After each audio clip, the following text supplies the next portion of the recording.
Nylon मांजा गळ्यात अडकून 7 वर्षीय चिमुकला जखमी झाल्याची घटना येवला तालुक्यातील अंकाई शिवारात घडली असून मल्हार नितीन राऊत असं या चिमुकल्याचं नाव आहे। मल्हार हा आपल्या आजोबासोबत चांदगावहून अनकाईकडे दुचाकीवर आपल्या आत्याला भेटण्यासाठी जात असतानाच कटलेल्या पतंगाचा मांजा त्याच्या मानेला अटकल्यानं त्याचा गळा कापल्यानं गंभीर जखमी झालाय। त्यास त्वरित रुग्णालयात आणला असता त्या चिमुकल्याला 40 टाके पडल्याची माहिती डॉक्टर चंडालिया यांनी दिली आहे। आता येवला शहरानंतर ग्रामीण भागात देखील नायलॉन मांजाचा सर्रास वापर होताना दिसत असून या मांजावर कधी आळा बसतो हे बघणं महत्त्वाचं ठरणार आहे।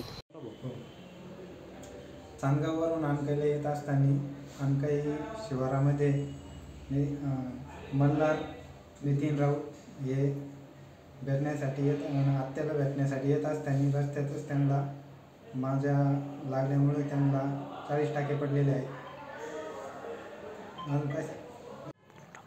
आज दुपारी 1 जानेवारीला 1:30 वाजेच्या आसपास मल्हार नितीन राऊत एक 7 वर्षाचा मुलगा जो चांदगावला राहतो तो मांज्याने त्याच्या गालाला आणि जबड्याला मोठी जखम झाल्यामुळे त्याचे आजोबा त्याला घेऊन आले होते।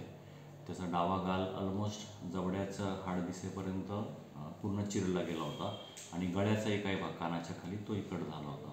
बऱ्यापैकी ॲक्टिव्ह ब्लीड होतं। त्याला आपण ऑपरेशन थिएटरमध्ये घेऊन सगळं हिमोस्टॅसिस अचीव करून त्याला 2 ते 3 थरामध्ये विरघळणाऱ्या न विरघळणाऱ्या टाक्यांनी स्टेपल्स वगैरे ते सगळं क्लोज केलं आहे।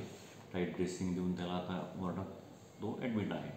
तसा तो आत्ता स्टेबल आहे, पण त्याची जखम आणि हे पाहता ते जर अजून थोडी खोल गळ्याकडे गेली असती तर त्याच्या जीवालाही मोठा धोका निर्माण झाला असता। नायलॉन मांजा फार धारदार असल्यामुळे ह्या जखमा जनरली डोक्याच्या, कपाळाच्या किंवा गालाच्या किंवा गळ्याच्या लेवलला होतात। त्यामुळे आपल्या माध्यमातून मी पुन्हा सर्वांना आवाहन करतो की नायलॉन मांजाचा वापर टाळावा।